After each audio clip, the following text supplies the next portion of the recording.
Hey, BookTube, Chelsea, the Reading Outlaw here to do my August wrap up. It's been a really long time since I've done one of these, friends, so fingers crossed we can keep it short and sweet and to the point.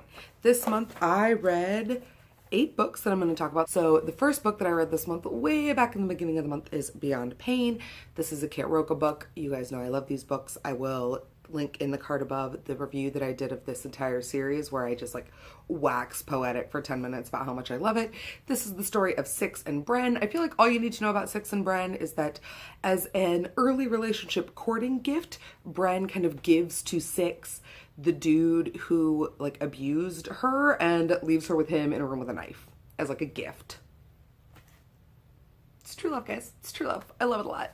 It's about two very kind of hurt people learning how to love each other and learning what that expression of love can look like together and apart. And it's found family and it's kink and it's delicious and I love it. Go read the Beyond books if you haven't already. By the way, Kit Roca have a series of books coming out with Tor about mercenary librarians and I'm gagging for it. It's gonna be so fucking good.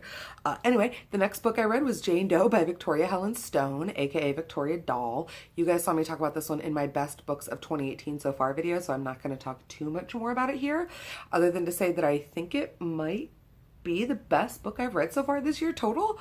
It's about sociopath Jane in town to get revenge on the man who hurt her best friend, and it's everything. It's wonderful. It's great. I love it. I'm not gonna read it again. Might go listen to it again. It's really good on audio if you can find it on audio. The next book I read was Scandalous Desires by Elizabeth Hoyt. This is, I think it's the third, maybe the fourth book in the Maiden Lane trilogy. They get kind of mixed up in my head because I didn't read them in order. But this is the Book of Silence, Hollingbrooke and charming Mickey O'Connor, the pirate. Mickey basically not kidnaps, but sort of manipulates Silence into being kidnapped because Silence takes care of Mickey's daughter at the foundling home. And so once Mickey realizes that some of his enemies are kind of out for blood, he takes his daughter back and Silence kind of goes with her per force of keeping her safe. It's a big Beauty and the Beast telling. There's a huge library scene that just like spoke to my ever-loving heart. I don't know how long it'll take, but I'm planning on getting through all of the Maiden Lane books, hopefully by the end of this year. I'm just kind of listening to them when my audio holds come in, but they are delightfully angsty. The next book I read is The Duke I Tempted by Scarlett Peckham. This is the story of Poppy and the Duke of Westmead. The Duke of Westmead's sister is planning on throwing him a ball to get him married, as is all frequently the case among the peerage in Regency romance. And she decides she wants to turn her ballroom into an indoor forest. She wants to create this magical, lush indoor greenscape to make headlines in London. And so she enlists the help of Poppy, who is a kind of exotic florist, a local flower merchant, and in the process of helping the Duke's sister establish this grand ball, Poppy and the Duke fall in love. But they don't just fall in love, the Duke is secretly a submissive, and so there's like lots of really good stuff in here about kink stuff and beginning kink negotiation and sexual exploration and no shame, and it's so great. I really, really loved it. I saw Sarah McLean talking about this book on Twitter a whole bunch before it came out, and she kept calling it the Secretly Submissive Duke book, which got me to pick it up. Hopefully that will get you to pick it up, but it's really, really good. It might be Scarlett Peckham's first book. I'll double check, but I'm really looking forward to picking up whatever else it is that she has coming out because I really, really thoroughly enjoyed this book. Next up is Mindhunter, Inside the FBI's Elite Serial Crimes Unit by John Edward Douglas. This is one of those nonfiction books that basically does right what it says on the label. If you're not familiar with John Edward Douglas, this is the book that they made the show Mindhunter about with Jonathan Groff. So if you've heard of that or if you've seen that floating around, this is based on this book. It's also, John Edward Douglas is the prototypical character that Jack is based on in the Hannibal Lecter series by Thomas Harris.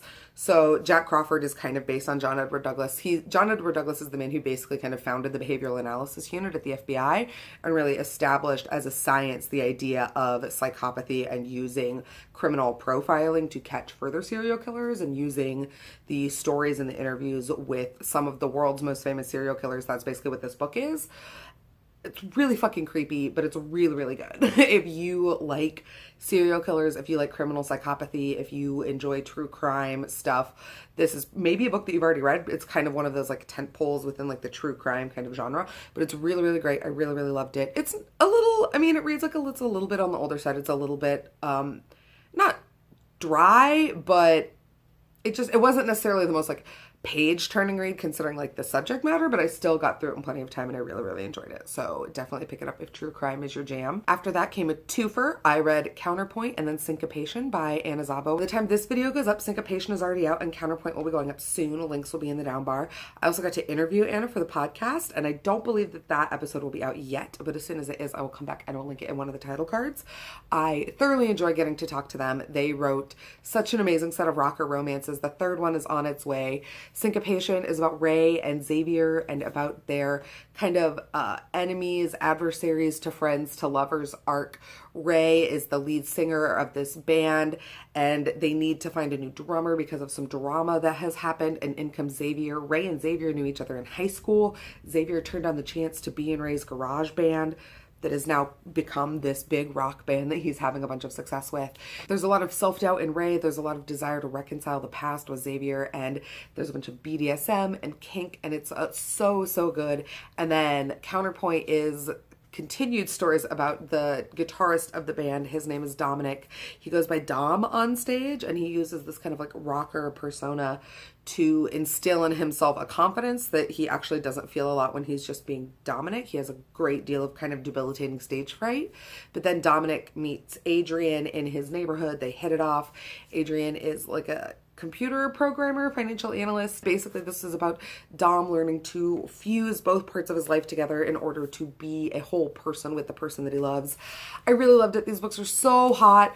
Dom is like maybe my hero in that he is like a by night this like leather clad choker wearing made up like rock god, and then by day he is this like button down wearing history geek loving little like twink boy, and it me.